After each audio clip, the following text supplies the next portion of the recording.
What's up guys, my name is Pierre Meji and you are about to watch a 7-part series of how apartment locating is actually revolutionizing real estate.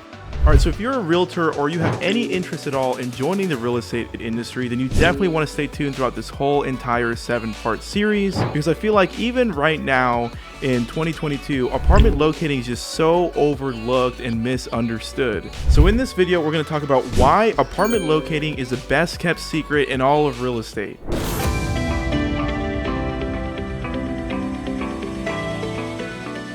Alright, so let's talk about the first secret, right? Apartment locating is the fastest way to generate a real estate clientele, which really ends up helping you generate superior realtor leads. So what do I mean by all of that? Let's get into that right now. So unlike being a realtor where 2 or 3 closings per month, might be a good month for some realtors, you can pretty much go ahead and 10x all of the numbers and all the closings a realtor would normally do if you're comparing it to being an apartment locator, right? So if a realtor closes 2 or 3 deals a month on average, then an apartment locator might do 20 or 30 deals in a month, right? So with that being said, you can kind of see how you end up working with 10 times the amount of leads and the amount of client closings in a single month. So the big difference here between being a locator and being a realtor in the closings are obviously the commission payouts, right? So if you close a house, you can net anywhere from 10 or 20 or $30,000 in a single client.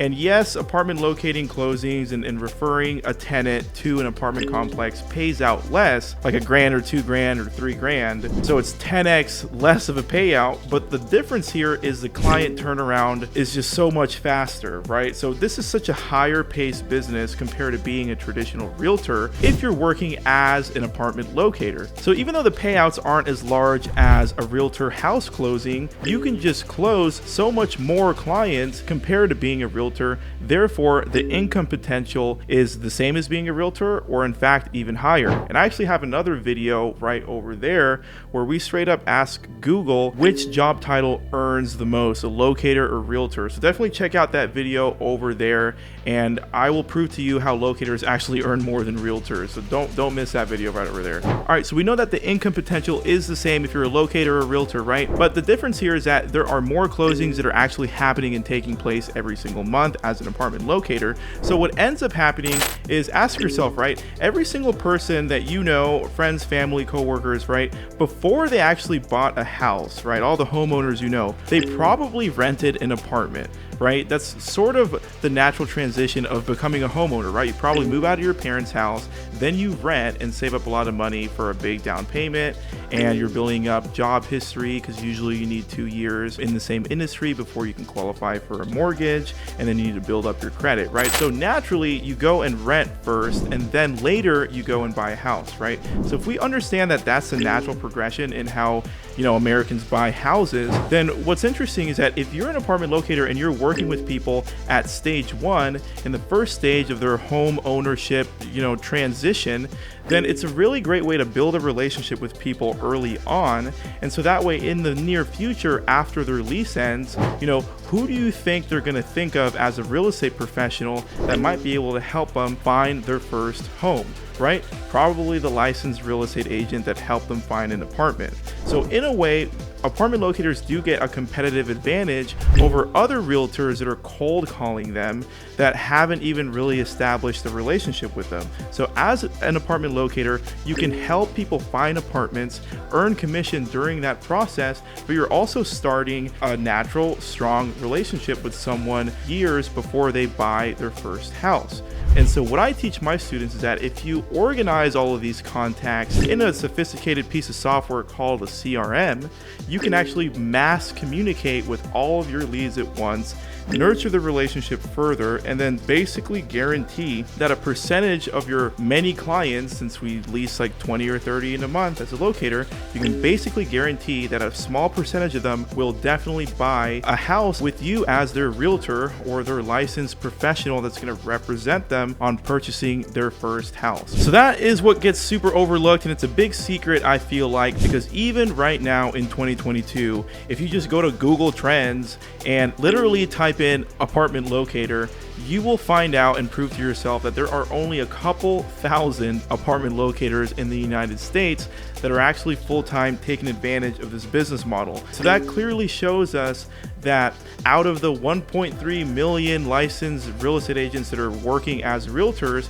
the ratio is just so one-sided towards working as a realtor if you're licensed, right? I mean, there's like 3,000 or 4,000 apartment locators around the US, and if you do like a quick Google Trend search, there's over 1.4 million active realtors. So clearly there's an advantage, and it's little known on how a licensed real estate agent can focus on being an apartment locator first and win, right? So this market is not saturated at all. Still right now in 2022, you can earn 6 figures your first year with apartment locating. All right, now that we covered the first secret, let's move on to the second secret. So apartment locating is recession proof, is basically what I like to call it. So this one is a little interesting, but try to follow along here, right? One bad thing about being a realtor and focusing on selling residential houses is when the market crashes, right? Because what happens when the market crashes and the economy isn't really doing so hot, right? People probably lose their jobs, get paid less, there's more layoffs, and then you'll see less buying activity in the market, for purchasing houses. So that is not good if that's your full-time focus as a realtor. So when people buy less houses because the economy just crashed, where else would they go, right? They still need a place to live. So that translates into more renting activity and more renters in the market over homeowners or purchasers, right? So when the market crashes, if you're actually focusing on apartment rentals as an apartment locator with your real estate license, then you actually have an advantage because your clientele just 2 or 3x basically, right? You're working with 3 times more clients, which makes closing clients as an apartment locator easier, right? And the argument against this is that because there's way more renters in the market, right, buildings do fill up vacancy quicker, and so the commission payouts might drop as an apartment locator, right? So if you were earning 2 or 3 grand per closing, you might earn 1 grand, right, per client. But the cool thing about this job as an apartment locator is that everything levels out. So even though you're earning less commission, you're leasing 2 or 3 times more in that month, which in turn, even though the commission drops, your closings increase because there's more renters because the market just dropped. So your income potential is actually unaffected as an apartment locator. Isn't that awesome? So that basically makes the job recession proof, right? Commissions will drop, but everyone still has to rent because it's a bare minimum living necessity, right? So your income potential as an apartment locator doesn't even waver from the 6-figure mark. That's pretty exciting, if the market crashes, which is a pretty scary thing, right? Well, as an apartment locator, you're basically unaffected. But in the reversal of that, what happens when the market picks up and does better, right? People get hired more, there's less unemployment, people are getting raises, so then they're gonna wanna actually buy a house instead of renting, because everyone would rather purchase and be a homeowner if they can over renting. I mean, we all get it, right? You'd rather have a house than an apartment. So when that happens, we end up working with less clientele as an apartment locator, but you know what? Everyone still eventually turns 18, moves out of their parents' house, and needs a place to live, which is an apartment, which is the first stage that they go through in life before purchasing a house, right? So it's not like, even though the economy gets better, it's not like there is no business as an apartment locator. Not everyone is ready to buy a house, so there's always clientele as an apartment locator. And just because we work with less people when the economy does way better, what ends up actually happening is that the commission rates and the payouts to apartment locators actually increase, because apartment buildings are like, oh no, everyone's buying a house and we still need to fill up vacancies. So what they end up doing instead is they raise the commission for apartment locator payouts. That way they can fill out their buildings faster because there's less renters in the market, because the economy is picking up and people are getting raises, right? So when that happens, apartment locators do work with less clientele, but the commission payouts are higher. So again, the income potential is not really affected at all. And an apartment locator can still earn 6 figures their first year, even in a strong economy, right? So that's pretty amazing, because think about what kind of jobs you guys know of where if the market crashes or it picks up, your income potential is unaffected. I mean, that's a pretty awesome kept secret. So with that being said, let's go ahead and move on to the third secret.